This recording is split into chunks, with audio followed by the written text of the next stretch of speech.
이제 사람들이 옛날에는 뭐 먹지? 뭐가 있지? 이런 거 물어봤다면 지금 네. 뭐 하지를 물어볼 시대가 네. 됐잖아요. 근데 재밌게도 뭐 먹지 하면 배달의 민족 있고 다 있는데 뭐 하지 했을 때 솔루션이 없어요. 예, 안녕하세요. 데이터 맛집의 이진영입니다. 반갑습니다. 오늘 주제는 메타버스예요. 사실 요즘에 너무 화두가 되고 있긴 한데 사실 메타버스라는 말이 너무 난무되다 보니까 이게 어느 게 진짜고 어느 게 또 그냥 얘기되는 건가 뭐 이렇게 고민들 많이 하실 것 같아요. 근데 이번에는 진짜 메타버스를 제가 모셨습니다. 아, 네. 이런 분위기군요. 네. 너무 뜨거운데요? 아니, 저는 갑자기 화두가 된 것 같은 느낌이 들어요. 1, 2년 사이에 네, 맞습니다. 그냥 어딜 가도 메타버스 다 준비하고 있다. 그런데 메타버스에서 어떻게 해야 되냐라는 질문을 저한테도 상당히 많이 하시는데 네. 제가 뭐 전문가는 아니다 보니까 진짜 전문가를 한번 모셨습니다. 그래서 먼저 대표님 소개도 한번 좀 해주시고요. 네. 어떤 분이신지. 원래 저는 개발자 출신이고요. 그래서 평생을 프로그램을 했습니다. 초등학교 때부터 개발을 했었고, 초등학교 때부터 개발했어요? 네, 학부도 전산, 또 대학원도 데이터베이스 전공하고, 첫 직장도 삼성전자 소프트웨어 개발하고, 평생 개발할 줄 알았는데, 네네. 지금은 놀이터를 만드는 일들을 하고 있고요. 지금 리얼월드라고 하는, 그러니까 쉽게 말씀드리면 스토리인데, 그 스토리를 경험할 수 있도록 만들어주는 그런 플랫폼을 만드는 일을 하고 있고요. 이 일을 하는 이유는 우리 어렸을 때 세대에 따라서 다를 것 같은데 뭐 인디아나 존스, 다빈치 코드, 뭐 요즘 같으면 오징어 게임 네. 이런 것들을 저는 그냥 보고 너무 재밌는데 머릿속에서만 네. 저 모험을 내가 펼치고 있는 것보다는 네. 진짜 그 세계에서 경험하고 싶었거든요. 네. 개발을 하다 보니까 언젠가 그런 기회가 주어진다면 실제로 이야기 속의 일부가 돼서 예. 내가 행동하고 선택하는 것에 따라서 이야기가 달라지고 그런 주인공이 되게 만들어주는 그런 걸 만들고 싶었고 그렇게 지금까지 왔습니다. 개발 처음에 직장 생활로 하신 곳은 삼성전자이신 네. 거예요? 네. 그러면 삼성전자라고 하면 그래 누구나 가고 싶어하는 그런 회사에 또 개발을 잘 잡고 계셨는데 네. 거기를 나오게 된 계기는 뭐예요? 대표님도 마찬가지고 네. 그렇잖아요. 때가 되면 네. 내가 이것을 해야 되는 시점이구나를 알 때가 오잖아요. 예. 그래서 저는 퇴사할 때 어떡하지? 앞으로 어떻게 살지? 이런 고민이 아니라 그런 것도 있지만 사실 뭐 하고 싶은 게 있잖아요. 맞아요. 예. 그때 제가 삼성전자에 있으면서 소위 말하는 그러니까 우연히 개발만 하다가 이제 뭐 아이폰 삼성전자에서 제 사업은 아니었지만 아이폰 출시하고 우리 옴니아 대응했다가 굉장히 망신당하는 상황 속에서 분명히 한 2007년에 아이폰이 처음에 나왔었고 네. 한 2년 반 이상의 시간이 있었는데 우리는 여전히 피처폰을 대응했던 사건이었잖아요. 예. 그래서 세상은 이렇게 변했는데 네. 우리도 수많은 전문가들 통해서 보고 분석하고 들여다보는데 네. 결국 세상의 변화들을 왜 우리 눈 뜨고도 보지 못했던 걸까? 어. 그러니까 결국 사람은 아는 것으로 모르는 걸 보다 보니까 아예 모르는 것들은 무지하니까 뭐지하고 들여다보지만 네. 일부 아는 것들은 기존 아는 것으로 들여다보려고 하니까 결국 변화를 인지할 수 없다는 걸 알게 됐었거든요. 그래서 그 즈음에서 뭐 테드 컨퍼런스 혹시 들어보셨는지 모르겠지만 네. 뭐 테드라든지 이런 그 지식 플랫폼들을 좀 알게 되면서 그런 세상으로 좀 실제로 가서 들여다보고 하면서 결국은 무엇이 변화를 만드는지에 대한 관심을 가지다 보니까 어느 순간 단순히 주어진 일을 하는 게 아니라 변화들을 예측하고 그려내는 일을 하고 싶더라고요. 삼성전자에서 개발을 하셨는데 테드 컨퍼런스에 꽂혔어요? 네. 왜 그랬냐면 네. 그게 원래 테드가 테크놀로지 엔터테인먼트 디자인이잖아요. 네네. 그러니까 테드 영상을 처음에 봤었는데 거기 정보를 얻기 소개되는 위해서? 기술들이 예. 딱 저희가 바라보는 방향성에 있어서 미래 기술들을 다 보여주더라고요. 근데 얼핏 들여다보니까 강연만 하는 건 줄 알았는데 예. 뒤에 4박 5일 동안 정말 엄청난 네트워킹 세션이 열리는 거예요. 그래서 그냥 객기였던 것 같아요. 결국 그 퇴사할 운명을 미리 알았던 것 같은데 만든 거 아니에요? 네. 그래서 실제로 거기 한번 가봐야 되겠다 해서 예. 출장으로 처음에 가게 됐었고 가다 보니까 테드를 가서 네. 직접 봐야 되겠다. 네. 예. 그래서 이제 캘리포니아로 넘어가서 예. 컨퍼런스를 참석하면서 정말 각자가 가지고 있는 수많은 관심들이 있잖아요. 네. 그들의 인트레스트를 그 세션별로 관심들별로 계속 만나게 만들어주는 그걸 보면서 저도 막연함에 가지고 있었던 예전부터 가지고 있었던 경험이란 것들을 진짜 실감나게 하고 싶었던 저 디지털 TV 사업고 있었는데 TV라는 그 디바이스도 네. 결국은 스토리들을 더 실감나게 보여주는 디바이스잖아요. 그런 쪽 방향을 가지고 있다 보니까 저런 쪽 주제들을 어떻게 하면 더 실현할 수 있을까 더 오히려 욕구를 좀 가지게 됐었고, 그러면서 우연히 이제 미국 건너갔을 때 지인이 이제 이런 독특한 경험이 있다 해서 네. 그 제준연구소라는 흥미진진한 도심형 관광 게임을 제가 우연히 경험해 보면서 네. 근데 그때 다 아날로그로 구현해서 네. 미국에서 샌프란시스코에서 건너가서 건너가서 처음에는 뭐 사후 세계의 비밀을 알려준다, 뭐 우주를 지배하는 알고리즘 알려준다, 뭐 이상한 스토리텔링을 한 거라서 종교 집단 뭐 사이비 같은데 막 이 생각했었는데 지인이 추천해서 10시간 동안 샌프란시스코 차를 몰고 올라가서 경험했던 거기 때문에 그래서 그 정도로 추천할 정도면 흥미로운 게 있을 것 같다라고 해서 경험했는데 결국 4시간, 5시간 동안 샌프란시스코를 돌아다니면서 10년이 지난 지금도 거기 골목과 샌프란시스코 역사를 좀 다 기억할 정도로 경험형 컨텐츠 힘을 느꼈었거든요. 그러니까 결국은 관광을 시키기 위한 컨텐츠인데 그걸 경험형 컨텐츠로 누군가 만들어서 거기에 대표님이 참여를 하시게 된 거네요. 그랬죠. 했었는데 지금 메타버스 이야기 관련이 있는데 결국은 너무나도 몰입을 했던 그 경험들을 하고 난 다음에 이제 그 개발했던 제프라는 친구를 찾아가서 도대체 어떻게 된 거냐 물어봤더니 네가 경험한 건 4개 중에 하나를 경험한 거다. 나머지 3개를 아직 경험 못 했는데 그 나머지 3개는 또 다른 이야기라는 거예요. 근데 그 또 다른 여정을 경험하게 하는데 전부 다 교차점이 있다는 거예요. 그래서 4개를 다 경험하고 나면 그 모든 이야기들이 그 공존하고 있는 하나의 어떤 메시지들을 볼 수 있는 또 다른 이야기 펼쳐진다는 거예요. 거기에 세계관이 하나 있는 거예요. 그러니까요. 그때는 그 단어를 쓰지 않았지만 지금은 소위 말하는 우리 뭐 어벤져스 이야기하는 것처럼 세계관이라고 한 MCU나 이런 것처럼 세계관을 담아내려고 했던 혁신이라는 그때 알았었거든요. 그게 몇 년도예요? 2010년. 2010년에 그런 식의 경험의 컨텐츠로 해서 세계관을 만들고 이렇게 진행을 했다고요? 맞습니다. 와. 그러니까 너무 혁신적이잖아요. 근데 엔지니어였다 보니까 다 아날로그로 구현한 걸 저거를 기술로 풀면 엔지니어들은 다 만들려고 해요. 그러니까요. 그래서 저거를 정말 훨씬 실제로 전화를 걸고 이런 일들을 했었거든요. 전화를 걸면 막 지금으로 치면 사사함이 받는 거였는데 저한테는 진짜 누군가 전화 받는 것 같은 느낌이었고 이미 그 세계 속에 들어와 있으니까. 근데 그거를 다 수동으로 구현을 해놨는데 저걸 오토매티컬리 손쉽게 제작해서 어떤 크리에이터가 만들고 싶다 그러면 우리 뭐 파워포인트 하듯이 그렇게 해서 공개하고 유통할 수 있도록 해주면 제가 봤던 그 비전은 뭐였냐면 사실 구글이라는 회사가 검색 엔진이기도 하지만 정보라는 걸 유통하는 개념을 발명해낸 회사거든요. 유튜브가 사실 미디어를 유통하는 회사를 만든 거잖아요. 제가 그때 그걸 보고 경험을 유통하는 회사를 만들 수 있겠구나 생각을 했던 게 그때였어요. 그러면 그 당시에 경험하신 거는 어찌 보면 사람이 어떤 식으로 여행할 때 어떤 행동을 할 것이다 라는 거를 가지고 어떻게 수작업으로 잘 짜여진 각본에 의해서 뭐 음성 사서함까지 동원을 해가지고 경험을 설계를 한 건데 지금 계획하시는 거는 그런 경험을 이제 설계만 하는 그 제작 도구 이걸 그냥 만드신 거예요? 아예 만들었죠. 그게 리얼월드예요? 네, 맞습니다. 리얼월드를 경험을 저작해서 유통해서 즐기는 플레이용 게임 앱이 있고 웹 기반으로 이 경험을 제작하는 리얼월드 스튜디오라는 제작 도구가 있고 이렇게 해서 경험 자체를 우리가 사실 현존하는 가장 강력한 그래픽 엔진이 상상력이잖아요. 맞아요. 그러니까 상상력을 어떻게 하면 현실에 녹여낼 것인가 이게 저는 되게 중요하다고 봐서 그러니까 근데 그때 제가 4개 이야기를 말씀드렸던 이유가 뭐였냐면 결국은 이야기잖아요. 그러니까 우리가 메타버스라고 하는 게 결국은 메타 유니버스잖아요. 그러니까 뭐 거창한 이야기일지 모르겠지만 시인 뮤리엘이라는 사람이 했던 이야기가 우주는 원자로 이루어져 있는 게 아니라 이야기로 만들어져 있다라는 말을 한 것처럼 전 몰라요. 조금 잘난 척을 해왔는데요. 그러니까 사실 우리가 어렸을 때 보면 모닥불에 글자가 없을 때부터 모닥불에 모여 앉아서 사람들이 이야기를 했잖아요. 이야기를 하면서 그 이야기가 머릿속에 각자의 상상으로 현실화되는 거였잖아요. 그러다 기술이 발전하면서 그 라디오다, 뭐 TV다, 그리고 이제 지금 스마트폰이 나오면서 겨우 시각화시켜서 상상을 누구나가 동일한 상상을 볼 수 있도록 만들었고 이제 결국은 과거부터 우리는 이야기를 하는 사람들이고 이야기로 상상을 만들고 상상을 확산하는 것에 본능이 있었다고 저는 생각하고요. 모든 기술의 발전은 그 상상 머릿속에 펼쳐지는 이야기들을 더 실감나게 경험할 수 있는 저는 기술의 발전이라고 보거든요. 이게 저의 해석의 한 축인데 원래 이런 분이세요?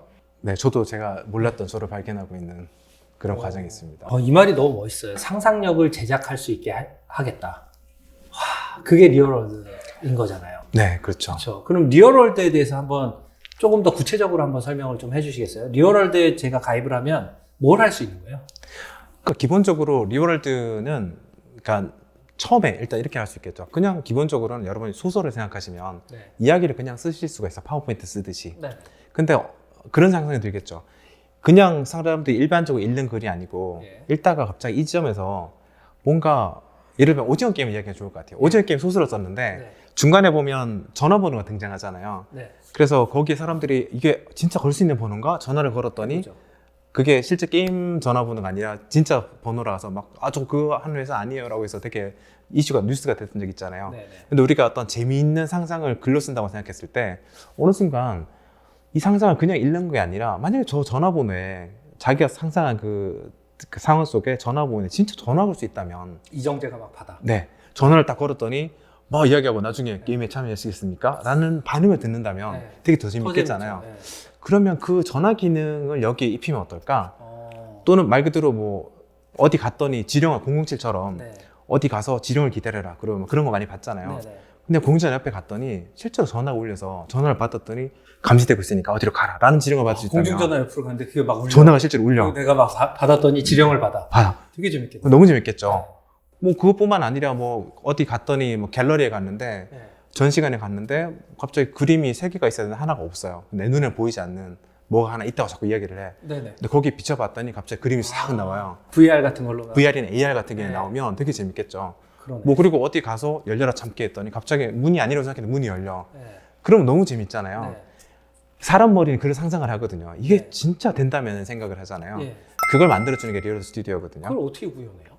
그래서 기본적으로 스토리라는 것들을 네. 이제 기본적으로 미션이라고 하는 단위로 쭉 다 쪼개고 이게 일종의 약간 우리 파워포인트 생각하시면 네. 파워포인트 슬라이드도 다 있잖아요. 네. 그럼 말 그대로 한 장이 우리가 보통 소설 쓰거나 뭐 대본 쓰면 이렇게 한 씬들이 있잖아요. 네. 어떤 상황들을 다 쪼개서 그걸 그 안에서 에디터 같은 게 제공이 돼서 거기서 기본적으로 내러티브를 쓰실 수가 있는 거고요. 아, 내가 그 스토리를 만드는 거네요. 네. 그죠? 스토리를 그냥 쓰시면 되고 네. 스토리의 끝난 지점에 또 다른 이야기를 보여주셔도 되고 네. 이렇게 장면과 장면 사이를 소위 인터랙션을 줄 수 있는 형태로 설계가 네. 되어 있거든요. 여기 AR을 쓰거나 QR을 쓰거나 NFC를 쓰거나 모션 인식이나 햅틱이나 이런 것들을 하실 수도 있고 그냥 다음 장 넘어가도 되는 거고 네. 이 사이에 우리가 보통 영상 만들 때도 보면 효과를 입히잖아요. 네. 그런 것처럼 인터랙션을 입힐 수 있도록 만들어주는 게 리얼월드 스튜디오의 핵심이거든요. 그렇게 해서 기본적으로 여러분들이나 파워포인트는 다 쓰시니까 그냥 이런 것도 누구나 쓸 수 있으니까 뭐 그냥 뭐 집에서 방탈출 게임 만들고 싶다 네. 이런 것들 상상은 다 하실 수 있잖아요. 그러면 그냥 만드시면 되도록 돼 있죠. 리얼월드에서 제일 유명한 게임이 뭐예요? 만들어진. 최근에 저희 히트작이 이제 크라임씬이라는 크라임씬. 게임인데요. 네. 그 리얼 크라임씬이라는 게임인데 소위 마피아 게임의 네. 스토리텔링 버전이거든요. 재밌죠, 마피아 게임. 네, 누구 마피아 하나 찾는 거잖아요. 그렇죠. 말하면서. 그게 최근에 이제 리얼 크라임씬이라고 JTBC 방송으로도 굉장히 화제가 됐고 이제 스토리 기반의 마피아 게임이죠. 네. 그리고 이제 쥐번시아라 그래서 중국에서 엄청난 열풍을 불러일으킨 이런 대본 읽으면서 참여하는 역할극 게임. 그래서 테이블 토크 RPG라고 해서 예. TRPG라고 부르는데 저희도 이게 4명에서 6명이 들어와서 동시에 플레이를 해야 되는 게임이거든요. 그래서 이게 역할극을 과연 사람들이 얼마나 좋아할까? 게다가 여러 명 모아야 되잖아요. 네. 그러니까 과연 혼자 하는 건 좋아도 네. 친구가 없는 사람들은 여러 명 어디서 불러서 모아야 되잖아요. 게임하는데 허들이 있네. 그렇죠. 네. 그래서 내부적으로도 이거는 쉽지 않을 것 같다고 생각했는데 네. 완전 예상을 깨고 그 앱스토어 종합순위 4위까지 올라갈 정도로 컨텐츠 하나 때문에 그게 왜 그렇게 터진 거예요? 제가 깜짝 놀랐던 게 MG가 어떻게 노는지 확실히 알게 됐거든요. 그러니까 저희는 그 MG가 한 80% 정도 고객인데요. 네. 이분들은 어떻게 노냐면 저만 해도 게임 되게 좋아하는데 멀티플레이 게임을 할 때 저는 모르는 사람이랑 보이스 채팅하는 거 되게 싫어하거든요. 네. 그래서 혼자 솔로 플레이를 많이 하는데 예. 제 아이만 하더라도 게임하면 뭐 코드 플레이 여러 명 플레이할 게임만 하지 때 않죠. 대화하고 뭐 하고. 예. 모르는 사람이랑 막 맞아요. 놀고 끝나고 나면 그냥 빠이빠이잖아요. 네. 그게 요즘 MZ 사이에 그렇다는 걸 듣긴 했었는데 어. 소위 본캐, 부캐 아까 얘기했던 네. 부캐로서 다른 페르소나를 가지고 노는 것들이 아. 이 친구들은 익숙한 거예요. 그래서 그게 왜 화제가 됐냐면 그러니까 트위터에서 이 게임을 하기 위해서 예를 들어서 6명이 필요해요. 네. 본인 빼고 5명이 필요하잖아요. 그러니까 모집을 하는 거예요. 네, 이거 할 사람하고 하니까 본인 팔로워들한테 방송이 되잖아요. 네. 그럼 사람들이 이거 뭐예요? 라고 하면 또 자기 채널에 방송을 하는 거잖아요. 네. 그러니까 이 점대점의 소통이 아니라 점대면으로 소통하는 방식이 하다 보니까 맞아요. 사람들이 해본 사람들이 너무 재밌어 대박이야 뭐 이렇게 되면서 그럼 뭐야 하면서 계속 그들이 떠든 상태가 되다 보니까 홍보도 그냥 자체적으로 해주는구나. 그러니까요. 네. 그래서 결국 보니까 트위터 트렌딩에 3위까지 올라가는 거예요. 그게. 와, 그럴 정도로. 그러면 만약에 제가 크라임씬 그 게임을 한다라고 하면 트위터에다가 공개 모집을 하고 네. 내가 방을 하나 만들었으니까 이런 주제를 가지고 하자. 그러면 사람들이 딱 글로 들어오고 몇 시 몇 분에 네, 하자. 어디 게임 합시다 라고 네. 해서 그럼 리얼월드 링크 딱 드리고 그러면 네. 저기들 그 시간에 오셔서 플레이를 하시는 거죠. 리얼월드에서 지금 들어가서 어떤 것들을 우리가 만들 수 있고 그 다음에 그런 건 누가 만들어요? 현재 그 리얼월드 스튜디오라는 저작 도구에 이제 현재 기준으로 등록되어 있는 분들 한 2,000분 정도 되시거든요. 그리고 그분들이 만든 게임이 한 1,600종이 좀 넘는데 게임이 1,600개가 있어요. 네네. 그 안에? 네. 그러니까 정말 많은 분들이 게임을 만드시고 그러니까 채널 기준으로 2,000개인데요. 네. 그러니까 이분들이 같이 만드는 사람들 초대해서 같이 만들 수도 있거든요. 그걸 포함하면 크리에이터 수는 더 많을 거로 추측은 하고 있는데 네. 그래서 그분들이 만드는 게임은 말 그대로 아까 줌 이용을 해서 하는 다이닝 역할극 게임도 있고 어떤 분들은 정말 소설, 감성 소설을 쓰시는 분도 계시고 연재 막 하시면서 배경음악도 입혀서 굉장히 감성적인 이야기를 경험하기도 하시기도 하고 그리고 야외에 나가서 소위 그 도심형 관광이죠. 네. 돌아다니면서 보물찾기 하듯이 도심을 돌아다니면서 하는 게임들도 많고 야외에 나가서 한다라는 거는 가상 세계와 현실 세계가 같이 합쳐진다는 거예요? 그렇죠. 완전히 야외에서만 즐기는 게임도 있고요. 현재 80개 지역 정도의 리얼월드 컨텐츠들이 있거든요. 네. 있고 근데 야외에서 뭐 어떤 지형을 보거나 어떤 단서를 가지고 매핑하면서 하시는 게임도 있지만 네. 온라인을 뭐 어디 가서 사이트를 막 이제 들여다보고 그 사이트에 있는 텍스트를 가지고 추측하기도 하면서 네. 또는 카페를 디비기도 하고 제가 사투리가 좀 섞였는데요. 아, 좋아요. 네. 그러면서 이제 온라인과 오프라인을 다 완전히 하나의 유기적인 형태로 설계해서 경험하는 컨텐츠도 나오게 되고 야외 나가서 하는 건 뭐 하는 거예요? 뭐 보물찾기 같은 거 하는 거예요? 말 그대로 아까 다빈치 코드 같은 네. 것들 상상을 아. 하면 다빈치 코드 이야기를 야외에서 경험하는 거죠. 와. 그래서 뭐 경복궁에 가면 네. 경복궁에 세자저가 탈출했다라는 게임이 있는데 세자저 공부하기 싫어서 세자저가 도망간 거예요. 그럼 네. 그 세자저 잡으러 가는 얘기를 아, 하거든요. 그러면 세자저가 어딜 도망가면서 뭔가 클루드를 남기겠네요? 네, 그러면 그런 걸 추적해서 찾아가기도 하면서. 거예요? 저희 야외 컨텐츠 가장 인기 있는 게 그 정동밀서라고 해서 이제 그 독립 자금을 전달하는 퀘스트가 있거든요. 네. 그것들은 덕수궁과 정동기 일대를 돌아다니면서 성당도 들어가고 덕수궁도 들어가고 중명전 경기장 가게 만들어져 있는데 그럼 자연스럽게 독립의 역사는 되게 어렵게 느껴지잖아요. 네. 근데 독립 자금이라고 전달이란 건 약간 퀘스트 같은 느낌을 가지고 네. 주인공이 되게 하는 것들은 정말 지금도 많은 분들이 하고 계시고 가장 인기 있는 게임입니다. 그러니까 왜 상상력을 제작한다라는 그 말씀하셨는지를 이해할 수 있을 것 같아요. 네. 그러니까 뭐 독립 자금을 뭐 전달하는 과정이라든지 이런 건 그냥 우리가 상상하는 거잖아요. 맞아요. 그거를 지금 실제 현상에서 딱 벌어지게 만들고 사람들이 참여해서 그걸 갖다 경험하고 나면 예를 들어서 그때 그게 진짜로 있었던 일이라고 하면 그거에 대한 역사적인 공부라든지 그렇죠, 이런 맞습니다. 것들도 그냥 네. 다 될 수 있겠네요. 그러니까요. 그게 경험한 도중에 감정적으로 몰입을 하다 보니까 예. 감정선이 바뀌는 지점 있잖아요. 그랬어? 진짜? 대박. 이 지점들이 사람이 기억하는 데 쓰거든요. 아, 그러니까 그렇게 뛰어다니면서 몰입하면서 즐기는 경험들은 영원히 기억하게 돼 있거든요. 그래서 리얼월드는 어떤 면에서 보면 역사를 체험하는 방식도 새롭게 제공하고 네. 저희가 다음 내년 초에 공개되는 컨텐츠 중에 제주 컨텐츠 중에 4.3 사건을 다룬 것들도 있는데 예. 4.3은 되게 무겁고 어렵게 느껴지지만 네. 또 감동적으로 경험하게도 만들 수 있고 어, 그뿐만 아니라 야외에서 즐기는 진짜 말 그대로 보물찾기처럼 네. 도심을 주말에 뭐 하지 오늘에 뭐 하지 항상 고민하시잖아요. 예. 그랬을 때 즐길 만한 컨텐츠들 그런 거를 리얼월드 회사에서만 만드는 게 아니라 누구나 만들 수 누구나 있도록. 크리에이터가 돼가지고 들어가서 자기의 상상력을 발휘해서 제작 도구를 활용해서 만들어서 오픈을 하면 사람들이 언제든지 들어와서 참여를 하고 그렇죠. 즐기고 맞습니다. 그러면 리얼월드는 계속해서 게임이 쌓이겠네요. 저희는 3년 이내에 1,000만 개의 게임을 확보하겠다. 그리고 목표를 그거에 하고 대해서 있거든요. 많이 참여하고 사람들이 만족도 좋은 게임들을 위에다 노출해주면서 계속 참여를 네, 유도하면 맞습니다. 시장 자체가 엄청 커지겠네요. 결국은 지금 삼성전자가 작년 2019년 CES 가전쇼에서 예. 이제 선포를 했던 게 작년이 이게 2020년이네요. 네. 2020 CES의 키노트가 경험의 시대였거든요. 네. 그러니까 이제는 마침내 정보를 유통하는 시대에서 SNS를 포함하는 그 관심을 유통하는 시대에서 와. 이제 사람들이 옛날에는 뭐 먹지? 뭐가 있지? 이런 거 물어봤다면 지금 네. 뭐 하지를 물어본 시대가 됐잖아요. 근데 재밌게도 뭐 먹지 하면 배달의 민족 있고 다 있는데 뭐 하지 했을 때 솔루션이 없어요. 지금 위드 코로나가 오면서 사실 이제 여행업이 터질 텐데 리얼월드가 여행 쪽을 만나면 상당히 파급력이 셀 것 같은 생각이 맞습니다. 들어요. 네. 뭐 이미 아마 하고 계실 것 같고, 뭐 혹시 대표적인 사례나 이런 거 좀 소개해 주실 수 있나요? 그러니까 이미 사실 하나투어를 포함해서 하나투어하고. 네, 하나투어도 보면 기존의 어떤 단체 관광 베이스로 대회 어떤 역할을 하시는 회사잖아요. 네. 근데 이제 위드 코로나가 되면서 훨씬 더 이런 그 팬데믹이 생길 때마다 개별 여가 시장, 자유 여가 시장이 그만큼 크거든요. 이번에 되게 기간이 길었잖아요. 네. 그러니까 우리부터 해외여행 간다 그러면 사람들이 우르 가는 거 되게 싫어하고 신뢰할 수 있는 사람들끼리 특별한 경험을 더 많이 원할 거잖아요. 네. 그러다 보니까 이제는 개별 여가로서 체험할 수 있는 컨텐츠 수요가 되게 높거든요. 네. 그래서 파트너십을 가지고 컨텐츠를 개발하고 계시고 저희 플랫폼 이용을 해서 네. 하다보면 소카만 이용하더라도 소카는 차를 타고 다닌다 이 개념을 넘어서서 네. 지역에서 소카를 타고 즐길 수 있는 다양한 경험이라고 했을 때 콜라보할 수 있는 포인트들이 있잖아요. 그러네요. 그런 것들이 앞으로 좀 많아질 거라고 기대를 하고 있어요. 야, 이미 그렇게 구축하셨고 그 다음에 더 폭발하겠네요. 그러니까 한 해 그 코로나 전만 해도 한 해 그 14억 명이 세계 여행을 다녔거든요. 네. 근데 그 개별 여가, 그러니까 뭐 이런 그 비행기 말고 네. 여가 개별 여가만 한 200조가 넘는 시장이었는데 네. 이 시장이 지금 코로나 때문에 멈췄잖아요. 예. 저희 기대하는 거는 결국 이 사람들이 이 시대에 새로운 여가들을 원하는 상태가 됐고 네. 분명히 그것은 리얼월드 같은 꼭 저희가 아니더라도 네. 리얼월드 같은 이런 컨텐츠를 경험할 수 있는 시장으로 저는 바뀔 거라고 보고 있어서 그쪽 가능성을 많이 보고 있습니다.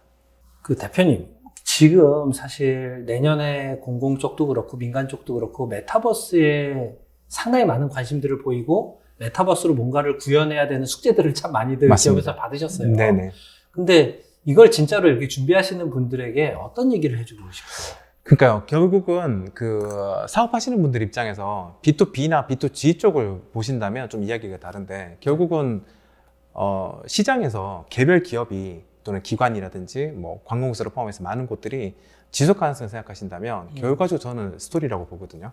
사람들은 이야기를 경험하고 싶은 거지. 왜냐하면 경험하고 난 다음에 야 너무 좋은데 라고 하는데 갑자기 근데 뭐 했는데 라고 하면 메타버스라는 게 있어 라고 하면 메타버스는 도구네. 예, 메타버스가 뭔데 라고 하면 설명 못 하잖아요. 우린 그런 게 아니라 오징어 게임 예를 들어서 봤잖아요. 야 이거 오징어 게임 봤어 그러면 그건 뭔데 라고 하면 막 설명을 할 수 있잖아요. 네. 소위 말해서 전달할 수 없는 이야기들은 확산될 수 없다는 그 기본 전제가 있잖아요. 네.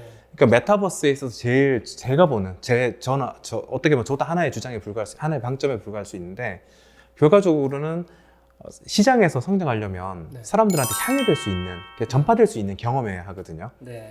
그런 관점에서 많은 부분들이 아직은 이야기나 어떤 확산이라는 관점에서 하기보다는 요소적인 접근들, 이런 걸 아바타를 만들 수 있고요. 여기 오면 모여서 놀 수 있어요. 여기까지는 있는데 막상 메타버스 이야기 여러분 많이 들으셨을 때 메타버스 뭐 써보셨어요? 라고 하면 대부분 안 써보셨다는 건 제가 다 알거든요.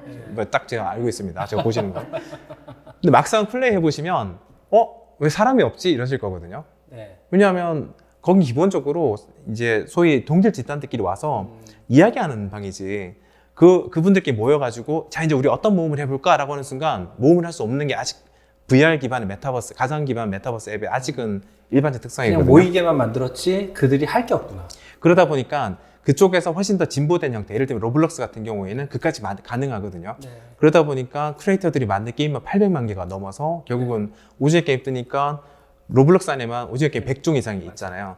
그러니까 한국 김치 기반 메타버스 플랫폼을 개발한다고 생각한다면 기본적으로 현재 구조에서는 대중적으로 사람들이 모여들어서 놀기에는 아직은 좀 숙제가 있다. 그러니까 저희는 아예 스토리텔링을 담아낼 수 있는 플랫폼을 만들자 쪽이기 때문에 리얼월드로 간 거고요. VR 쪽도 저는 앞으로 계속 발전할 거라고 생각하는데 핵심은 사람들이 같이 향후에 즐길 수 있는 경험형 스토리가 어떻게 담아낼 수 있는지를 봐야 되고 여러분이 혹시라도 메타버스 적용해 볼까라고 하셨을 때 네. 아까 또 앞선 전제들 결국은 이걸 경험하고 난 다음에 가서 어떤 이야기를 해줄까? 이거 스토리, 컨텐츠를 고민하시는 게 저는 핵심이라고 생각하고 네. 그런 점에서 많이 좀 살펴보시면 좋을 것 같다는 생각입니다. 당연히 글로벌적으로 생각하시겠네요. 아, 그렇죠. 네. 네. 이게 뭐 한국 시장이 너무 작네. 맞습니다. 네. 이 관광도 마찬가지고 웹소설, 웹툰 모든 소위 IP라고 하는 것들의 시장을 보면 한국은 뭐 장르마다 조금 다르지만 대부분 0.1% 시장이거든요. 관광 0.1%, 소설 0.1%거든요. 그러니까 99.9% 시장은 당연히 유럽이라든지 시장들이 열려 있잖아요. 쥐번시아만 하더라도 아까 막 크라임씬, 한국에서는 크라임씬의 이런 방탈출 게임의 최대 유저가 10만 명 정도로 보고 있는데 중국만 하더라도 지번샤의 시장 규모만 작년 3조거든요. 와. 규모가 다르잖아요. 네. 그럼 당연히 저희는 MZ세대에게 사랑을 받고 있다. 그럼 당연히 이건 외국에서는 어떻지를 봐야 되는 게 접근이다 그리고 보니까. 한국 사람이 만드는 크라임씬의 스토리와 외국인들이 만드는 크라임씬 같은 거의 스토리는 네. 완전 또 다를 것 같아요. 다를 수 있겠죠. 네, 그거 되게 그래서 재밌을 서로 것 같네요. 막 교차해서 경험하고 하면 그거 자체가 또 이슈가 되겠네요. 오, 네. 저도 보고 싶은데요. 어떻게 와. 만드시는지. 마지막 우리 공통 질문이 하나 있습니다. 네. 대표님이 만약에 데이터를 딱 하나만 가질 수 있다라고 하면 어떤 데이터를 갖고 싶어요? 그러니까요. 아까 나왔었는데 데이터라고 하긴 좀 어렵긴 한데 아까 현존하는 최강의 그래픽 엔진 상상력이라고 말씀을 그러실 드렸었는데 네. 저는 그 상상력을 데이터로 계속해서 담아내고 싶은 회사인 것 같아요. 그러니까 사람들은 어떤 걸 상상할까를 계속 데이터화해서 만약에 볼 수만 있으면 제일 좋겠다. 그렇죠. 네. 제가 크리에이터들 등록하는 컨텐츠를 보면 매번 놀라거든요. 어떻게 이런 상상을 하지? 그게 그 놀라거든요. 데이터네요. 네. 그거를 계속 담아내고 싶습니다. 와, 너무 멋있어요. 감사합니다. 예. 메타버스에 대한 그 전문가분들도 많이 만나보곤 했는데 그래도 가장 진짜 리얼 월드라서 그런 게 아니라 리얼하게 설명을 해주신 것 같고 감사합니다. 손에 잡히는 얘기를 해주시는 것 같아요. 그래서 우리가 메타버스라고 고민할 때 그냥 막 고민하는 게 아니라 이렇게 실체가 있고 구현이 가능한 것들을 먼저 해보면서 하나씩 확장시키고 만들어가면 되게 좋을 것 같네요. 네. 그렇게 열심히 해보겠습니다. 네, 대표님께서 앞장서서 해주시고 제가 이렇게 꼭 잡고서 따라가도록 하겠습니다. 네. 감사합니다. 많이 도와주십시오. 감사합니다. 네. 예, 감사합니다. 감사합니다.